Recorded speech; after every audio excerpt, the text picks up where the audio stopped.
Hello students, welcome to my YouTube channel Sushma Rajgupta. हम लोग कर रहे हैं BCom third semester business mathematics and statistics, जिसमें हम मैथ का पोर्शन कर चुके हैं और स्टैट्स का भी काफ़ी पोर्शन कवर किया है। हम लोग इसमें पूरा सिलेबस करेंगे, ठीक है। तो हमारे सिर्फ 2 चैप्टर्स रह के, एक टाइम सीरीज़ और दूसरा इंडेक्स नंबर।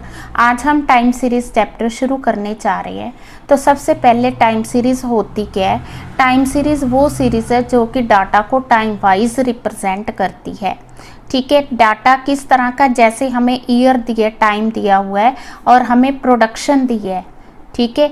हमें बताया गया कि 1970 में प्रोडक्शन कितनी थी, 80 में कितनी है, 90 में कितनी है, 2000 में कितनी है।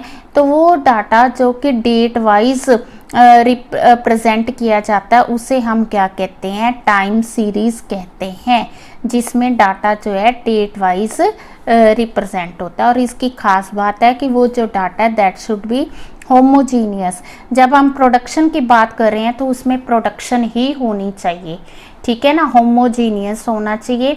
दूसरा, वो जो डाटा दिया जाता है वो कोई 1-2 साल का डाटा नहीं होता, वो लंबे पीरियड का डाटा होता है, that is for the long period. और उसमें जो टाइम गैप है, जैसे मैंने यहाँ पे टाइम गैप 10 ईयर्स लिया है, वो सेम ही होता है, टाइम गैप में कोई ज़्यादा फर्क नहीं होता है।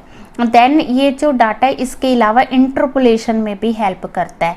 इंटरपोलेशन का मतलब, जैसे हमने 85 की प्रोडक्शन फाइंड करनी है तो हमें डाटा दिया हुआ है, हम लोग क्या with by using different methods हम लोग 85 की प्रोडक्शन मेजर कर सकते हैं।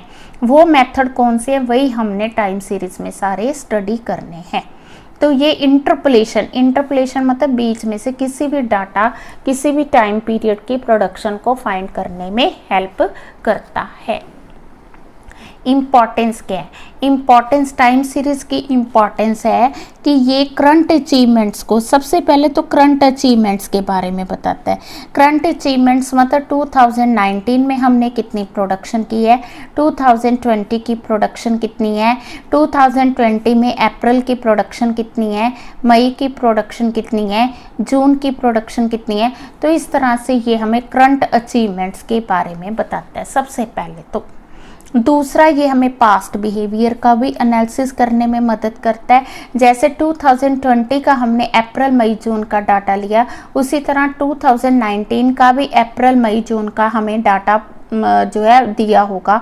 तो हम स्टडी कर सकते हैं कि 2019 में क्या प्रोडक्शन थी, 2020 में क्या प्रोडक्शन है, प्रोडक्शन पहले से राइज की है और कितनी राइज की है, वो कौन बताता है? टाइम सीरीज बताती है। इसके अलावा वही जैसे मैंने बताया कि ये कंपैरिजन करने में हेल्प करता है। जब हम कंपैरिजन करते हैं तो हम फ्यूचर प्रेडिक्शन भी कर सकते हैं। भी 2019 में प्रोडक्शन इतनी थी, 2020 में आज इतनी प्रोडक्शन है और आने वाले साल में इतनी प्रोडक्शन होगी, यानी कि on the basis of time series we can predict the future transactions. तो ये फ्यूचर ट्रांजैक्शंस में भी हेल्प करता है। इसके अलावा फोरकास्टिंग द ट्रेड साइकिल, जैसे ट्रेड साइकिल होता है बूम पीरियड, डिप्रेशन पीरियड, ठीक है, ये उसको भी प्रेडिक्ट करने में हेल्प करता है। Isolation effect of different forces, कई भी जैसे प्रोडक्शन बढ़ी है, ठीक है, प्रोडक्शन किस वजह से बढ़ी है, वो एक कोई कारण तो हो नहीं सकता, कई फोर्सेस हैं जो कि प्रोडक्शन को राइज करने में, फॉल करने में जो है इफेक्ट होती हैं, ठीक है, फोर्स करती हैं। तो वो जो फोर्सेस हैं उसके बारे में बताता है। सबसे बड़ी प्रॉब्लम जो टाइम सीरीज़ में आती है वो ये है कि जो टाइम सीरीज़ का डाटा होता है that is related to long period. अब लॉन्ग पीरियड का डाटा होगा, हमें कोई पर्टिकुलर डाटा चाहिए, ठीक है, किसी पर्टिकुलर पर्पस के लिए चाहिए, तो उस टाइम पे हमें प्रॉब्लम आएगी।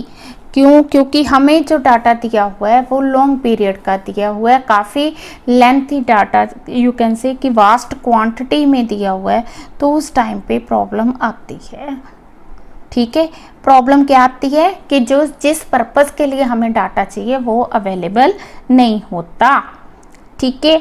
तो वो कहता है कि जो डाटा दिया होता है, जैसे हम कहते हैं कि डिमांड राइज की, डिमांड फॉल की, किसकी वजह से की? वो फोर्सेस तो इग्नोर किए जाते हैं।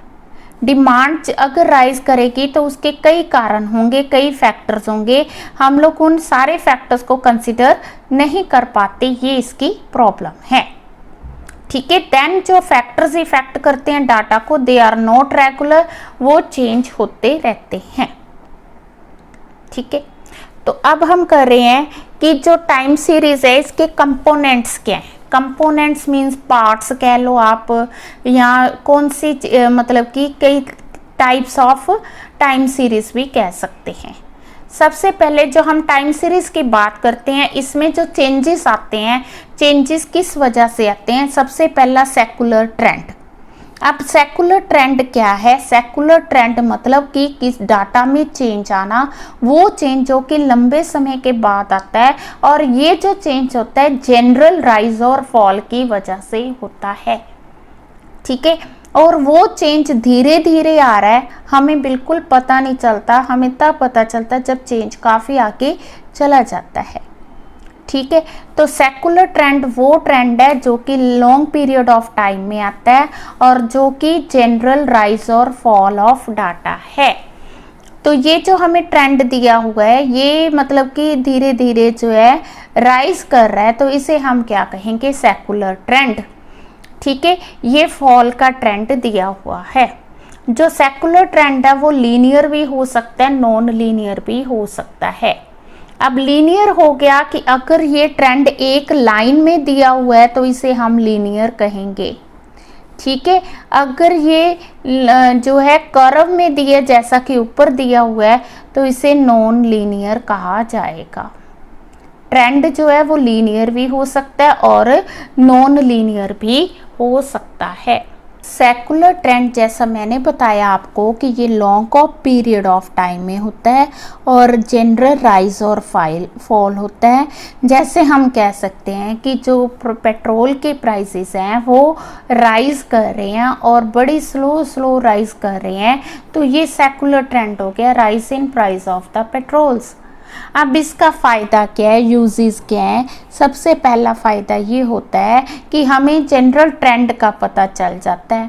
हमें पता है कि पेट्रोल का प्राइस पिछले 5 साल में इतना राइज हुआ, तो आने वाले साल में इतना राइज हो सकता है।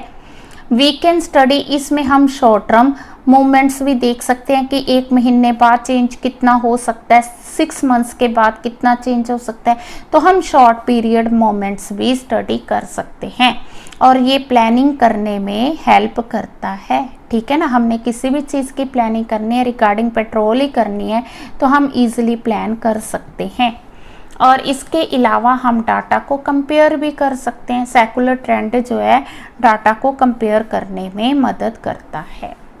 देन आ गया सीजनल वेरिएशन। सीजनल वेरिएशन वो वेरिएशन है जो पीरियोडिक मोमेंट है। ठीक है, जो रेगुलर इंटरवल के बाद होती है, जिसे हम कहते हैं सीजन के अकॉर्डिंग होती है। जैसे वूलन है, वूलन का एक सीजनल वेरिएशन है। वूलन जो है समर में बहुत कम सेल होती है और विंटर में बहुत ज़्यादा सेल होती है। जैसे क्रैकर्स हैं तो दिवाली सीज़न में बहुत ज़्यादा सेल होते हैं, तो वो चीज़ें जो सीजनल होती हैं उसे सीजनल वेरिएशन कहा जाता है। सीज़न ज़रूरी नहीं कि साल बाद ही आए, वो क्वार्टरली भी हो सकता है, मंथली भी हो सकता है, वीकली भी हो सकता है। ठीक है, अब इसका फ़ायदा क्या है? सीजनल से हम लोग चीज़ों को स्टोर कर लेते हैं ताकि वो उनको पीक टाइम पे यूज़ किया जा सके।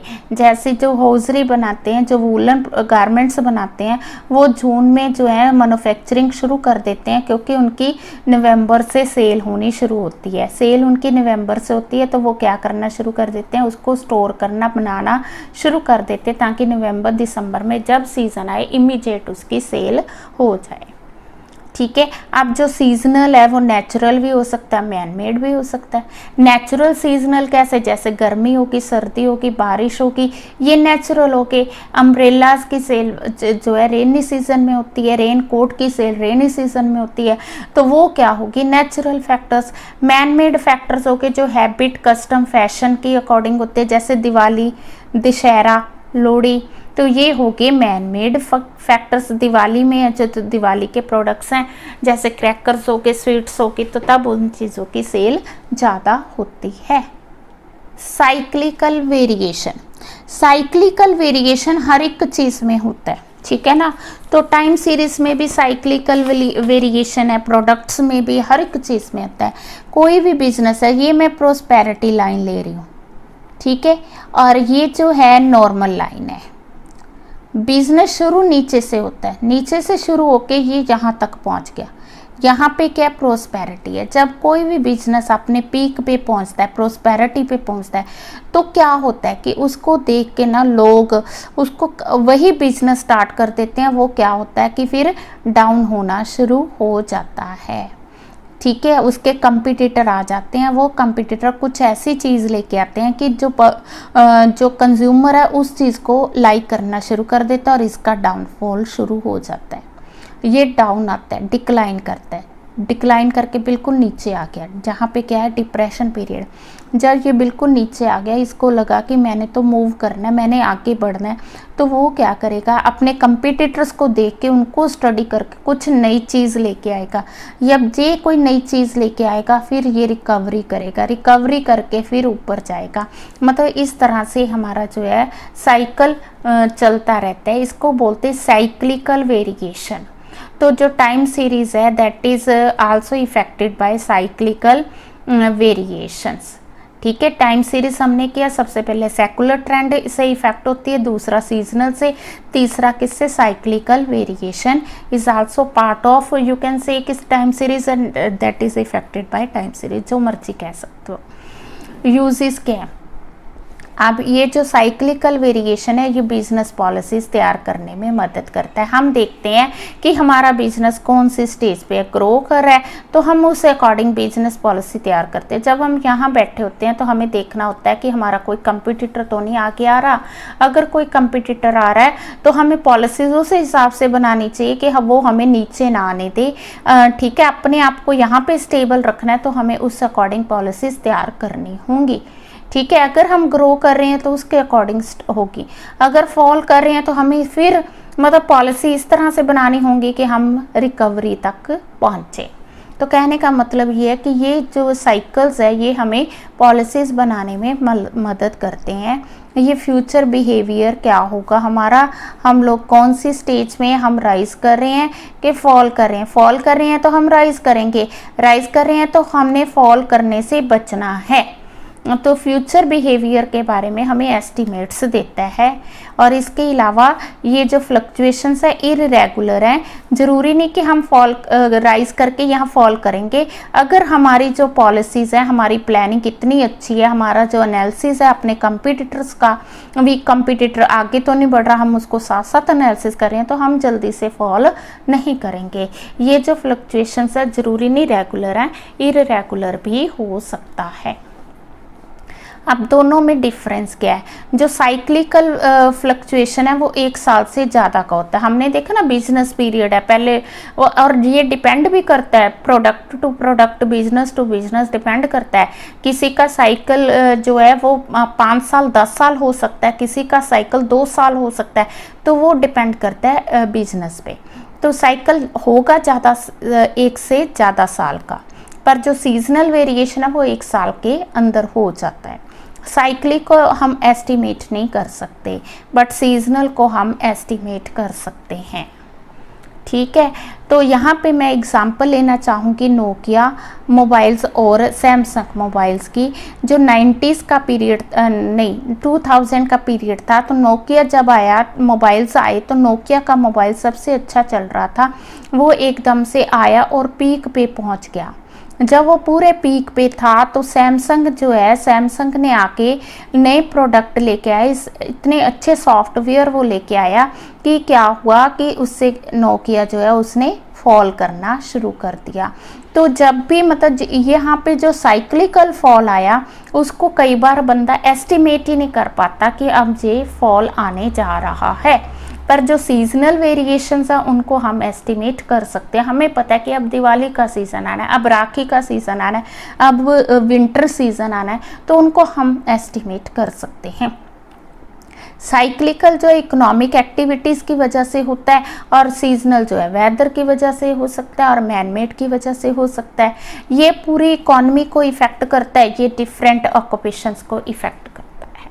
ठीक है जी, तो अलग अलग ऑक्यूपेशंस के अकॉर्डिंग हो सकता है। बहुत सिंपल 5 मार्क्स का क्वेश्चन, इनका डिफरेंस आ गया। Component of time series long answer type question बनता है आपका। हाँ जी, तीनों वेरिएशंस के बाद सेकुलर, सीजनल, साइक्लिकल, तीनों के बाद जो बचता variation that is known as irregular variation. ये जो इररेगुलर वेरिएशन है ये जरूरी नहीं कि रिपीट हो, it is non repetitive nature. समझ के, तो ये किसकी वजह से हो सकता है, ये वॉर, स्ट्राइक्स, ठीक है जी, वॉर्स होगी, स्ट्राइक्स होगी, अर्थक्वेक हो गए, तो इनकी वजह से अगर कोई वेरिएशन आती है तो उसे इररेगुलर वेरिएशन कहा जाएगा। ठीक है, तो इसका ना कोई रेगुलर पीरियड होता है, ठीक है ना, रेगुलर पीरियड नहीं होता और कोई मतलब रेगुलरिटी इसमें किसी तरह की नहीं है। इवन सीजनल में भी रेगुलरिटी होती है बट इसमें नहीं है। साइक्लिकल में ये टाइम पीरियड फिक्स नहीं होता बट वो पता है कि ये चीज़ ऐसे होगी। पर जो इररेगुलर है, जो अर्थक्वेक, स्ट्राइक्स है पता नहीं कब हो जाए, अर्थक्वेक पता नहीं कब आ जाए, तो उनकी वजह से जो वेरिएशन आती है उसे इररेगुलर वेरिएशन कहा जाता है। तो ये आपका एक बड़ा लेंथी क्वेश्चन बन गया। टाइम सीरीज का मीनिंग हो गया, ऑब्जेक्टिव्स हो गए, एंड देन क्या हो गया, देन हमने उसके कंपोनेंट्स किए। ठीक है, तो आज हम थ्योरी कर रहे हैं, कल नेक्स्ट वीडियो से हम लोग प्रैक्टिकल शुरू करेंगे। वीडियो अच्छी लगी, वीडियो को लाइक, चैनल को सब्सक्राइब अभी तक नहीं किया तो ज़रूर करें। Thank you.